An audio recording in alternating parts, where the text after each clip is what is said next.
feel this. I strongly see this. You are the one of the only females, one of the only, because I maybe know another one of the only black females. I know two more that have a consistent residency. Well, I try. Well, okay, I don't even try. Let me just be honest. I think that trying too hard is why people don't advance where they should advance. I literally just give the people me. People, more than the average consumer, does not understand your technicalities, your riffs, your runs. They don't understand all that. What they do understand is good energies and good vibes and having a good time. Right. And I try, if nothing else, to offer a good time. I try to make people have the kind of time that I'm trying to have. And that's really all my focus is. When I'm on that stage, I get about 2 or 3 shots of tequila in me. And it's go time. It's time to have a good time. And everybody's best And everybody's with it. Because what else did you pay your money for? Right. Why did you come out from 10 to 2 if you didn't come to have a good time? Right. It's birthdays, it's celebrations. It's people that's going through shit that they may not ever talk about. Absolutely. But they came out that night to get their mind off of it. Right. My job is to make you have a good time, whether I'm in the space to do it or not. Right. And that's a lot of shit that people don't really talk about. Right. Artists don't talk about the fact that it's difficult to make people have a good time when you're not having the best time in life. Absolutely. Anyway. Right. So the fact if you don't mind, unpack that, because I think that's Yes. I think that's an important conversation. Like, so take for example during the that was hard. The panoramic, right? The panoramic is stupid. During the panoramic, like, so for me personally, one situation that hit me kind of hard was the George Floyd situation. Right. Yeah. Now at the time, I was performing at this spot in Deep Ellum called Loose and Low, and it was a predominantly white crowd, young white college, 25, 30 plus. That was the crowd, right? But then the George Floyd thing happened. Right. So me along with my band, my thing was, dude, I don't know how I feel as a upset black man with a stage full of upset black men making all these white people smile. Right. You know what I'm saying? And that's something me personally that like I battle with. I wound up, just not performing for a little bit. Right. Then like the next time we performed was actually at a black owned venue. I felt a little bit better about that. And then you have all those other situations, having a death in the family. Right. But still getting on stage and telling the crowd, yo, it's gonna be all right. It's gonna be okay. Right. I halfway don't believe the shit myself because of what I'm going through, but I have to put on that persona. Right. And a lot, but then, a lot of those people in the crowd treat us like circus monkeys.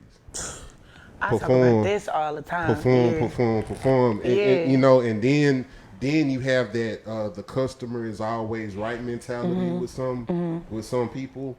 And they really don't understand, like, yo, I'll flip all this shit over. Like, I'm not just a performer. Like, I'm a real person, real human being going through real shit. Right. So unpack that a little bit about like the mental of having to put that shit to the side to still be able to properly perform. Well, first of all, let me just address the pandemic. That was a very difficult era for a lot of artists. And Absolutely. A lot of artists just kind of, they accept the fact that we can't be outside. Cleon was working at AutoZone, I think. Please. I'm joking. Shout out to Cleon. And AutoZone.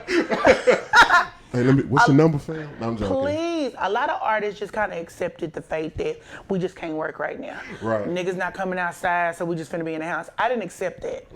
I partnered with venues that, this is vital. Partner with venues that believe in you, but also respect you as a person.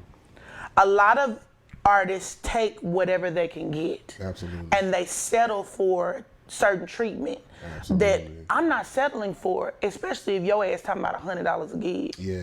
Never. First of all, we don't do $100 gigs. $100 on a Saturday. That's never happened. On a Saturday sense. when you done made damn near $5,000 at the bar. Yeah. And you gonna pay me no, never gonna do that. And with a door charge. Never gonna do that. Yeah. So like the fact that during the pandemic I didn't settle for that. I partnered with venues that were willing to do things like let's go live and you take the money from the live, because people were I can speak about this, right? Yeah. So Sandaga was the biggest venue and the first venue to offer that to me for me to go live and perform for people and me collect the money that people were tipping in. That's dope. That's dope. Okay. So shout out to Sean and Antonio at Sandaga. And so because of that, I think the fact that they are very realistic and they respect me as a person. I never really fall into the trap of not being able to be honest about where I am. If you come to a show and I'm going through, like right now, I just lost my aunt and my grandmother within a 6-month span. Yeah, back to back. Thank you. And these are two of the most important women in my life, because now I feel like I gotta go back to the beginning. I was raised primarily by my father. Okay. So I only really knew like that type of mothering from those two. Now my mother and I's relationship now is great, but we've had to work up to that. But those two women were the most important women in my life. So to lose them and still have to get up and perform night after night was very taxing. But when you work with venues that respect you, and when you make yourself as transparent as I do, your audience understands you're human. Right. It's okay to say over the mic, y'all, tonight, I got about this much energy. But if y'all give me the energy that you have, I promise I will sing until I don't have anything left. It's a two-way street. It's just a part of just being honest and being transparent about where you are. A lot of